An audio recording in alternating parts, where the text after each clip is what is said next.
Hi, everybody. It's Catie with the NursePreneurs podcast. You all know me, so I am going to get right into it here. I'm here with Megan Francis. Megan is a nurse practitioner who is here to talk about her, I'll give you kind of a spoiler, her most recent entrepreneurial pursuit, which is Fourth Trimester Postnatal Retreat up in the DC area. I'm super excited to sort of launch in here and chat with Megan. Super excited that you came, Megan. Thank you for being here. Thank you. I'm excited. I'm excited to be here virtually. Yes, virtually. Awesome. Okay, so let's just start, Megan, with a little quick background about you. Tell me about sort of your nursing background, where you started versus what you are today, and let's just get into that. Well, when I started, this was not in the cards for me. This is not where I thought I would end up, which a lot of nurses will tell you. Even in nursing school, you don't know where you kind of want to end up. But I started thinking that I was going to be a CRNA, or a nurse anesthetist, for those that don't know, which how many of us thought that, right? So I went straight to the ICU. I made sure my resume was stacked. I went straight to neuro ICU. I also worked cardiac ICU. But the hospital burnout is real, as we all know. Like it's a lot. And that was even pre-COVID. It was just a lot of death, a lot of dying. I transitioned to home health for a long time, became a wound care nurse, and my mom started to get injectables, and I was like, wow, this is so cool. Like, with injectable medicine, aesthetic medicine, you can make people feel good without death and dying all the time. It does have its own challenges, but I was like, that's what I want to do. I want to be an aesthetic nurse. The reason I started my own business, unfortunately, when I started, it was a bit of an old boys club and a lot of old men that it was just interesting to me that they would try to tell women how to look and feel, and when they might look like gremlins themselves. Yes, I love that. That's an interesting I don't know how spicy to be on your podcast, but it was just something just did not sit right with me, with old men telling us how to look. Pot calling kettle black anyways, but I just didn't like it. And for me, it's making people feel good, because if your psychosocial health is good, you're going to do better at work. You're going to do better with your relationships. And I also get to be part of their lives with relationships, everything. It's just, I love a wedding. I love working with brides. And so, that's what I started my first business, which is NM Aesthetics and Wellness in Arlington, Virginia, right outside DC. And that is my main job. But I had my daughter, she's now 10 months. Last year. And unfortunately, I know I'm saying this with a smile, but it's a lot of trauma that I have from my birth. I had a really hard pregnancy, really traumatic birth experience. And fourth trimester came as a way to kind of deal with my birth trauma. And again, as my ethos has always been, to help people. And so these postnatal retreats are really big in Asia. In China, there's a period of confinement where women don't leave their homes for a month. And so, the rest of the world has plenty of postnatal care, and we are appallingly behind in everything women's health. And so it was getting some buzz on social media about these retreats. We had one forming in New York, and I was like, oh my God, I need to go. I need to see what this is about. And, I would tell all my patients that I was going to go to this retreat. And they're really the ones that told me, Megan, you've got to do this. Like, I thought, maybe I should, but my patients know how hard I work. They saw me build my business, NM Aesthetics and Wellness, from the ground up, when I was concierge, to my dining room, to a solo salon, which is like a little salon suite, to my big office we're expanding. They saw me do that, which was insane by any measure. And I did all of that without a website. I still don't have a website. We're working on it, but oh my gosh, that's amazing. I know, it's crazy, but it's coming. But I did all of that, and they were like, if anyone can bring this here, it's you. And because my first business was so strong, I was able to do this. And I did both of these without a major bank loan.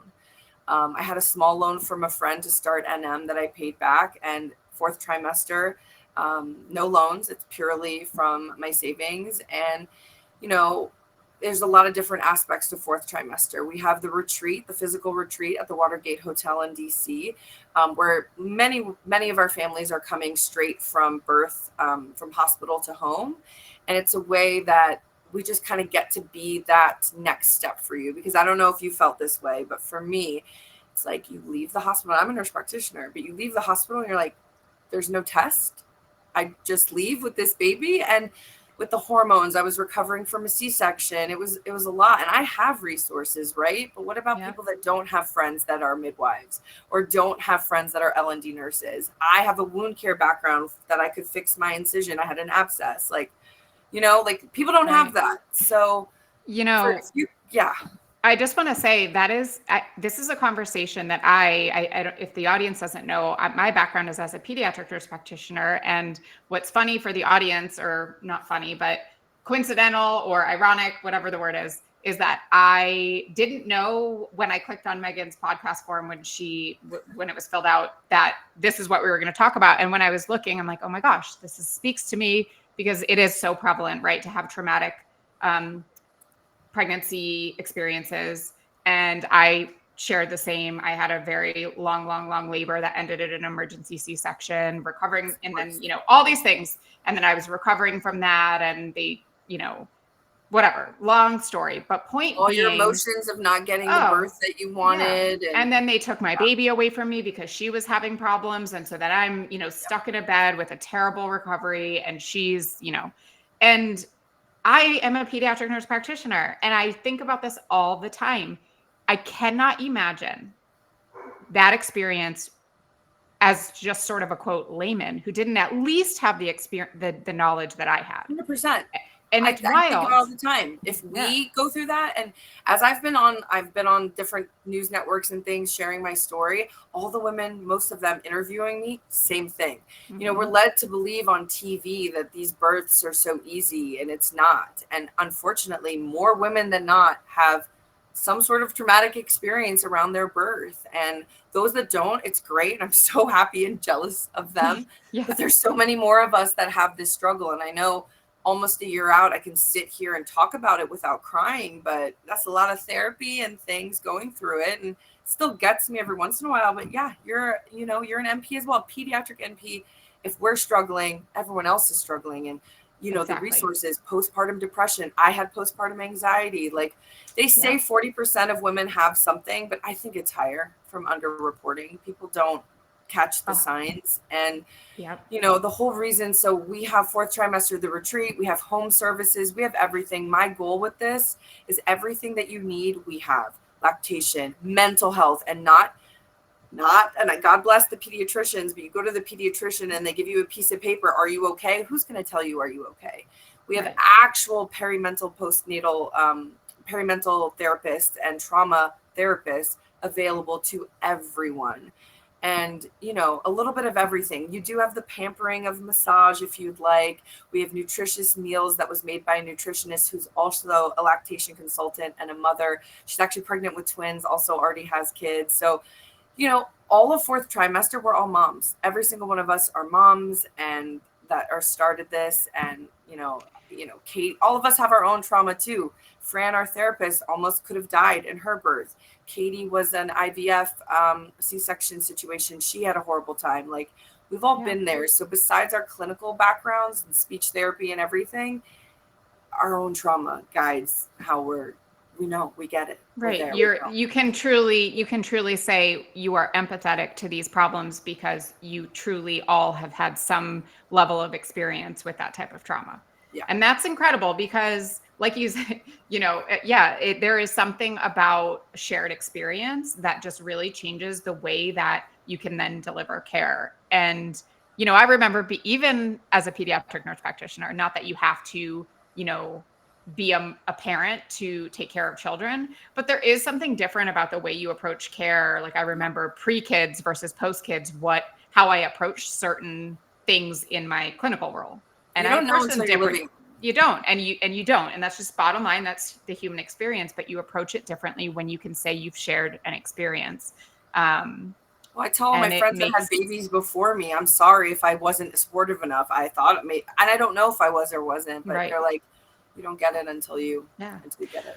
Okay. So I want to go back to sort of the experience, from the patient side of, really what Fourth Retreat is. So I guess my first question is, you exist, but how do patients know that you exist? So how do they find you? And I'm assuming they usually somehow discover you before they've had their baby. Yes. Ideally, like the sooner we have with you, we can do pre-parenting classes. We can help you set up your nursery.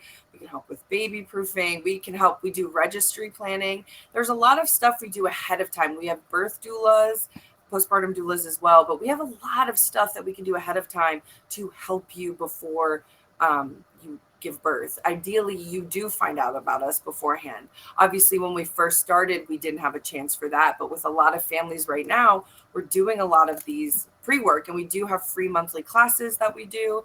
And so that part is great. So ideally they find out beforehand, but then once they're at the retreat, well, after giving birth, you have two options. You have 4T at home, or you have the retreat. For those that don't want to come to the retreat, or maybe it's cost prohibitive, we have home services, home classes, virtual visits.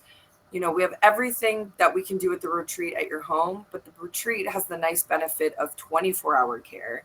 Somebody is always there for you. There's the nursery with, you have your own baby cam to see if you'd like to get some rest. We help with lactation, bottle feeding, everything, mental health. Like I said, all the meals are included. And then there's the added benefit of getting to go to the spa, which is so nice after recovery. For me, I had so much fluid from the C-section that getting that fluid out with a massage was so nice. And for me, the number one important thing was making this experience super customizable. I went to a retreat, and I will say it's a little disappointing if there's only a class twice a month on a Tuesday and you're not there. Or if you're there, but you're not up for it, right? So for me, if you want infancy VR, baby wearing, anything, you're going to get it before you go. And so that was really important. And again, everything is what we're learning. And this is kind of evolving. My daughter's 10 months, and, we have toddlers, some of the other parents. And so Catie's a speech therapist feeding their specialist as well. So we're doing baby-led weaning, if you'd like. As we're growing and learning, we just want to be able to help and give all the resources back to everyone, which I think is really cool. Very cool. I think it's incredible. So if someone wants to do the sort of full-blown experience, how long are they at the retreat, at the resort for? So we do recommend a 3-night minimum because, especially if you're coming from the hospital, it's a lot. It's a whirlwind. You want to give yourself a chance to get settled and really get to experience everything. But, we have patients, or I say patients, but they're, our guests. Our guests, 5 to 7 days is kind of a sweet spot. But we have families we actually have a family touring this weekend that wants to stay potentially for a couple months. So, amazing. Which is similar to the Asia model. So we're really open to everything. And that's why I say it's truly customizable. But at least that 3 nights, because you really want to be able to have time. But what's great is our staff can follow people home. We do overnight care. We do a little bit of everything. So, I just want to make sure that you don't feel panicked. And especially in our area, I don't know about you guys, but we have a lot of government contractors. It's very transient. So people are losing their village. Both of my parents are immigrants, and I grew up with a bit of an extended family, but we're losing that. It's becoming very nuclear. So we're trying to be that village again, that team for you, that family, your squad, whatever it is that you want to call us. That's what we want to be. That's amazing. So when you started versus where you are now, let me ask you this. Did this exist when your daughter was born, or did you launch after your daughter's? I think you launched after, is that right? Yes. So I had the idea while pregnant, going through a very hard pregnancy with my ribs knocked out. It was a whole thing. Oh my gosh. And it was just starting to take off on social media. So we started it towards the end of my pregnancy. And then really it was my maternity leave. And I know this is going to sound crazy, but that's actually with running my other business, my maternity leave was the most time I probably would ever have in my life. Yeah. Because when she would sleep, I would work. It was just at home. So for me, I am a workaholic. It worked. And so the bulk of the business was done on my maternity leave, but towards the end of my pregnancy. And I kind of launched that we were doing. I said, hey, I'm going to New York. I'm going to experience this. And hey, we're doing it here. And now there's, I do think this is going to start to take off. I know there's one in There's a few in California, I think, that are popping up. And I just love that women are finally being taken care of, because women's health is so neglected. It's crazy. It's just not right. And I love that we're starting to be seen a little bit. So hopefully it'll get better. I mean, I agree that we are starting to open our eyes a little bit, but you know what? And women are driving that I'm just going to, women like you who are like, okay, we're not leaving this in anyone else's hands anymore. It's time for us to just do it because nobody else is. So we're gonna, which I love. I just think it's like very powerful movement that's happening, and it's slow but sure. So I agree. Well, it's the same in the aesthetic world though too. Yeah. Like, I don't know how familiar you are with that world, but women are now dominating that field, and it was not like that. It was all dusty, crusty old men, and it's not like that anymore. And so I'm really proud of that, and I'm really proud that I get to be a part of this space, continuing to help women in a different way. And like I said, seeing my patients become our clients, it's just really special. Yeah, that's amazing. So let's go back to how it works, because you are, I'm assuming, I guess contracted in some way with, was it Westgate? Tell me the resort again. Oh, the Watergate, which is a classic DC hotel. Yeah. Okay. So now we rent space from them. And we have our permanent like suite where we have the nursery on one side and like a parent's lounge on the other side. And that that's always locked. Okay. And so we have that, and then we're, have other rooms as needed. Right now we're trying to cap it, anywhere from maybe 5 to 10 families at a time, just because we don't want it to be too crazy. Sure. We want to be able to give the focused care, but March is going to be a busy month. We're really excited. So who knows? Like I said, I started my other business as a concierge, and now we're expanding. I would love to do that as well. I just want everyone to know we exist and to just be able to help. So from a business perspective, I want to ask a few questions in particular about how, I'm going to mess it up again. Watergate. Yeah, it's okay. I want to say something else in my head. The whole Watergate scandal with Nixon. Yes, there it is. And now I'll remember. So how, to me, it sounds like that was a pretty sort of, brave thing that you had to say, like, I'm going to approach this classic DC hotel and ask them if we can do this in their location. From a business perspective, tell me sort of how you approach that. Well, I actually shopped around, if you will, a little bit. I wanted to find the right fit. I wanted to find the right fit that knew what we were doing and were going to respect what we were going to do and not just look at us like a number. And a couple of these hotels did. And then I got to say, the Watergate, Rima Halabi, she is our contact there, and she's a gem.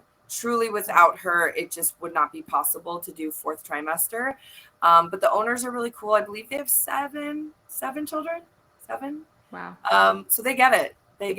6 or 7. I think it's 7. But they have a lot of children. They're very excited. They're based in New York. They knew about these retreats. They were very excited to have us. So it was the right fit from a business perspective. I am a businesswoman. I run now 2 successful businesses, but I'm a little bit different. And I think the reason my businesses are successful because I don't just think like a business woman. I do a lot with feelings, for good or bad. I do a lot with feelings, and it's got to be right. It can't just be ice cold, cutthroat. It can't be like that. But I've gotten here, and a lot of people that are cutthroat are not where I'm at. So I think I'm doing something right. But I think you're doing something right. It was just a good feeling. But for me, it was like, you want us here. You want us here. You want this for your hotel. We are a good thing for them, as well as bringing in business and bringing in awareness to them. It's just good. Awesome. They get to show the world that they care about women, because so many people don't. Yeah, that's mutually beneficial. That looks right. Exactly. That's a nice synergistic relationship from a business perspective. And I should say, it's not just women. We actually have a lot of LGBTQ families that are coming as well. We welcome the dads. Actually, one of our doula is a surrogate for 2 dads that we love. So the women part of it is really like the recovery and all of that. Of course. But we accept everyone, adopted parents. It's really for everyone. You still need help learning how to do everything. You may not need the physical recovery. You do need sleep. Everybody needs sleep. Yes. And that is really hard to come by in that space. Yeah, but we really are for everybody. And I should note that. Yeah. I love that. And 100%, because it gets called postpartum, but there is just new parenthood in general. Yeah, and it could be your first or it could be your fifth, and every experience might be different in that time. And right, like you said, new parenthood for a new child is different every time, no matter how you became a parent. And it is overwhelming and stressful and scary and wild. So you're there for every single one of those experiences, for any sort of journey to parenthood, however it was. Oh, I mean, I have people asking, they're like, this is my third kid, but I'm coming. Like, it's awesome. Because they know in a different way that they need the help and support. 100%. I love that. So I quickly want to go backwards a little bit, because I just want to dive a little bit more into, your first jump into business, and just curious. And I think people will appreciate knowing, if you can think back, about how many years had you been in the nursing world before you launched NM? I graduated undergrad 2010. Then I went to grad school solely so I could start my business, because, as an RN, it's kind of hard with all the supervision laws to start a business. So I graduated NP school in 2018. And as soon as I passed boards, I started my business end of 2018. So about 8 years, but I really didn't hit the ground running until like 2019, the beginning of the new year. So 8 or 9 years. But for me, I recommend that nurses, a lot of people just want to become an aesthetic nurse now, but my experiences in the ICU, wound care, you wouldn't believe how much wound care advice I actually give. Right. As makes me a better provider. I can also handle anything, because aesthetics is serious. People think it's all fun and games, but it's serious work with serious consequences if you don't know what you're doing. And so 100%. All of my past experiences absolutely helped me be better at what I'm doing now. So I'm really glad that I gave myself that time to grow. We talk about the stages of nursing, and being a novice nurse, and then growing into being an advanced nurse, and then being an NP. It kind of starts all over again. You're like, oh, I'm a novice again, and here I am. So, take as much time. Don't feel like you have to rush, but, work hard is my advice. And, don't let anyone... For me, it wasn't if I'm going to succeed. It was just when. Yes. When, Yeah, there's a lot of the mindset piece, right, that comes into that. That is one sort of common thread, I would say, that we see in all of the nurses that we talk to for the podcast and at NursePreneurs in general. The difference between those that succeed and those that fizzle out. Fail is a word that I think is sort of nuanced, but we'll say nurses that succeed in business and those that fizzle out. I'd say the single thing is that mentality that you just said. For me, it wasn't if, it was when I would succeed. And that is what you put in your head. And so you continued on until the when happened. Yeah. I mean, for me, it was, I want an office here in Arlington on Wilson Boulevard, which is a really nice, big, like kind of city area. And I want it, I'm on it. And here I am. And it's you might see it back here. This is exactly where I wanted to be. And it was never if I'm going to make it. It was literally always when. And business is a lot, and it's hard. It is not for the weak. It does take a lot, but it's not impossible if you just keep at it. Right. And what about, I think you probably would have something to say about this, Megan, about the difference between, starting a business just because you're like, oh, I could probably make a profit in that business. That's a good idea because it makes sense and I can make money, versus starting a business because you feel true passion about that thing. Oh, that is night and day. Mm-hmm. Night and day.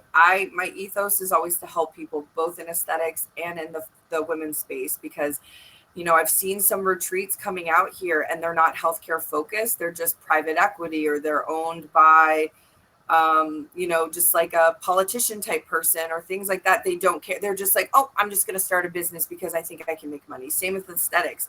There's people like, oh, I'm just in it for the money.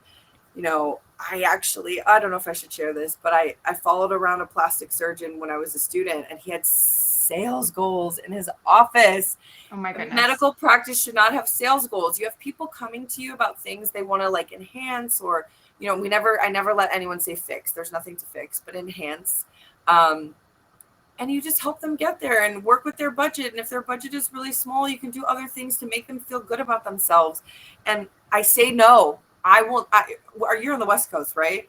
I'm East Coast, actually. Oh, you are East Coast. Okay. Yeah. Well, some of the work and the migrated filler and all these things is because all these celebrities with bad work is because their providers just trying to make money, and that it's never going to work in the long run. And for me, if you treat people right and you lead by wanting to help people, the success will come. There's always just a running joke. I used to have a car held up by tape, quite literally held up by tape. That car is infamous. Had it for like 15 years. Just lead with helping people, and the rest comes. Success comes. Do the right thing. As cheesy as that sounds. No. Do the right thing. Lead with helping, and the rest comes. The greed and all of that. Like, I don't know if you're big into TikTok, but there's this whole thing with Keith Lee. Do you know who this is? I'm not a TikTok person. Well, the example is when he comes, he does food ratings. He's just a normal guy, does food ratings, but the Keith Lee effect can turn into thousands, if not millions of dollars for businesses. And he gave some money that needed to be dispersed to different people, and the person he gave it to didn't disperse it. And instead of getting like short term, I'm going to be greedy and get this money, turned into because they go to businesses that need the help, that need the exposure. Cool. And totally ruined her business instead of, for like a couple $1,000s that could have turned into something else. Right. And so for me, just lead with helping people. Yeah. That's it. It's beautiful. And you know what? That's probably the other thing that I think I've heard and been most impressed by some of the most successful people we've spoken with is that's the other piece of the mentality is it's about people and relationships and bringing value to other people. And like you said, success follows that because you're just like, you're giving it away and then you become a magnet for the success. And it's like done. Yeah. And I share my life and people are invested in me. They're so kind to me. They are invested in my wins. Like I was talking about, I don't want to share some stuff because I don't want to seem bragging. They're like, no, brag, share. We're so proud of you, especially the ones that have been with me through my tape car days. And they love my daughter and they love, my husband, and they love the things I'm passionate about. I share a lot of my life and things that I like with no like affiliate. Like I don't get money back for sharing the things. It's just all about giving away the knowledge and things that I care about, and people care about me so much. They're coming to me. They're not just coming to they're coming because I give them so much of me. Yes. You are your business. Bottom line. They are buying really, right? Cause there's a million aesthetics businesses out there. There's probably one on every corner that they could go to. They have a million choices, but why do they come to you? Because of what you just said. And they see me training. Nobody trains more than my staff. They see how hard we work and how much we, everything that comes back. We have the best technology, the best lasers, the best training. Everything comes right back to them. So like I said, I just don't get it. I just don't get why people are so greedy. It's crazy. It just treat people well. It's so cheesy. Treat people how you want to be treated. Love it. I'm not perfect. No one's perfect, but you get up every day and you try your best. And try to always lead with doing the right thing, and it will come back to you. Love that. It's so true. Yeah. In everything, not just for nurses in business who are listening to this, but in everything. So, okay, quickly, I want to ask you this for both your aesthetics business and for Fourth Retreat. If you could think of maybe your one or two biggest challenges, early days of getting your aesthetics business up and running, can you think of one or two that were your sort of biggest roadblocks? Well, for me, I don't know. I don't give up. Like I never give up. I can be annoying to the point where I'm always going to find a way. Always ask. What's the worst someone's going to say? No. People, especially these younger kids, are so afraid to ask. Yeah. Ask questions. Ask for help. Ask for mentorship. Definitely get mentorship. Always ask. I kind of charged into this space in a time where people were not. I was like, I'm here. I'm going to be somebody. I'm going to be somebody. Just wait and see. Like I came in full force into this field, and I didn't let myself like not be seen, if you can. But that being said, I always think I'm not good enough. A lot of therapy has helped that. But that kind of like, I'm not good enough. Also, I tried to use that instead of like letting me shrink to just, I don't know, use that as kind of a motivator. But sort of that imposter sort of syndrome where you're like, who am I to do this? I'm not good enough to do this type of thing. Do I deserve this success? What the hell? Look at your work, Megan. Yeah, you are. And it's just like, use that as the fire. But truly ask questions, ask for help. People don't like to ask for help. My business only was able to scale up the way it did is because I finally trusted other people to help me. Amazing. My practice manager, Courtney, she's a huge reason of how I'm able to be where I am today. You got to find a Courtney. You got to find people in your corner that you trust in order to expand. You can still succeed on a small scale, but if you want to do something bigger, you have to trust people, but you got to find people that align with your vision. Like I know Courtney, we're the same. Do the right thing. Like, right. You're hiring people. You're not just hiring someone because you need a body. You're being strategic and you're finding your people. Yeah. And then you also have to know when to let it go. That was a big one for me. I am a softie and I always want to help people, or, I'm always trying to help people, but it comes to a point where if there's somebody that's not aligning with your vision, you have to let them go. Even if you feel for their personal life, it's just not going to help your overall mission. So that's like been a big one for me, is like in 2024 also of, if you have to go, you have to go kind of thing. You can't help every single person. I do a lot for my staff. I do a lot for my team, but that's another one that you just have to learn. Sometimes you have to let people go in order to help more people. Yeah.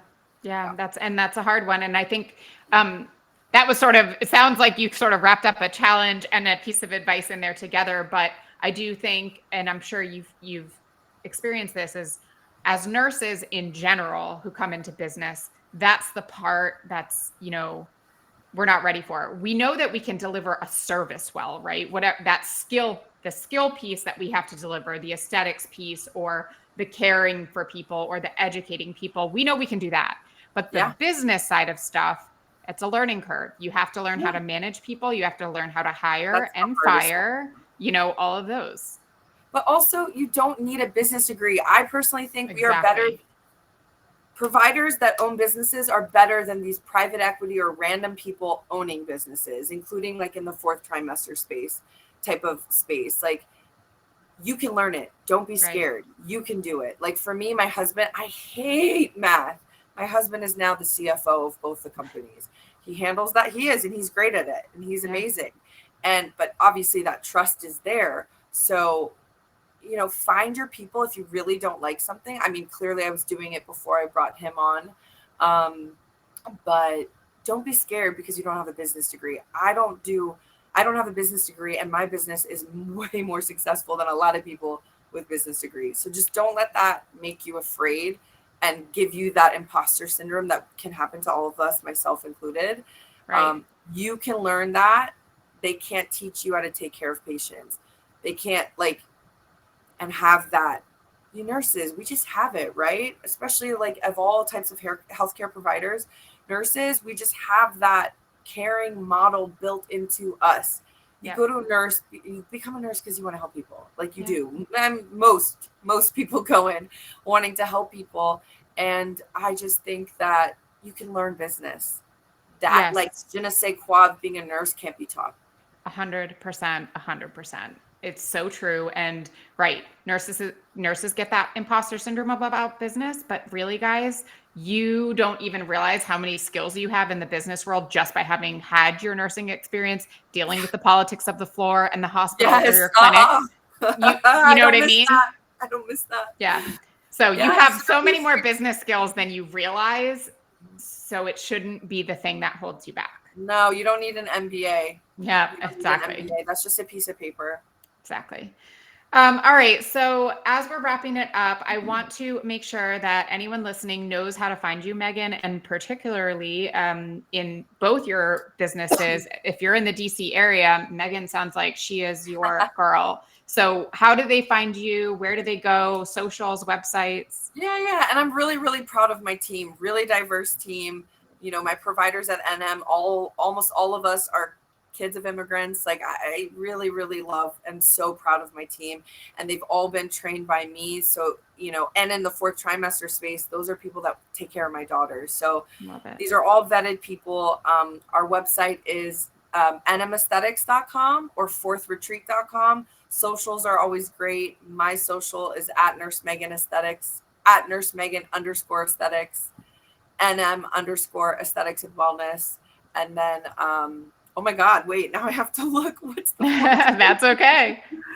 I think it's Fourth Retreat because, you know, so many things were taken. So this is like real life Fourth Trimester _Retreat. There we go. I know, right? When you're like, wait, which one do I have? Well, because and I tried to get a few others just so people wouldn't take them. But I was like, oh, where's the underline? And like, what? And like the website, because, you know, Fourth Trimester was already taken. So Fourth Retreat was like, you know, the best that we had. So yeah, that's the best way to find us. We can always direct you to the right place. Fourth Trimester has a beautiful website, and NM is going to get one soon in the next like month, because the people that built that are going to help me now. That's a whole nother saga to tell you why I don't have a website, but it's fine. But I want to highlight the fact that you, and I'll say it again, everyone's like, oh, we love to pretend that we need everything done before we can take our first patient or do our first thing. That's bogus, guys. Megan has a hugely successful aesthetics business without a website, and she's how many years into that business now? Quite a bit. Yeah. So don't pretend that you have to check every box before you start that business. You're just fooling yourself. You know what? Some people use that, and a therapist or somebody told me this. It's just an excuse to give yourself to not try. Exactly. You know, you're going to figure out, some of it's going to change. Courtney and I have learned so much together, grown together in this business, in this world. You're going to be fine, especially if you're starting small. Do what I did. Like, I started intentionally small, so I didn't need a big loan or didn't need some crazy thing. And I didn't have to work for someone that didn't align with me, because I started in a place that did not align with my ethos, and I just was not it. And so just do it. Do whatever that little bit. And even if you never grow, you don't need to, but it's something really, really cool working for yourself. It's really very nice. Cool. Awesome.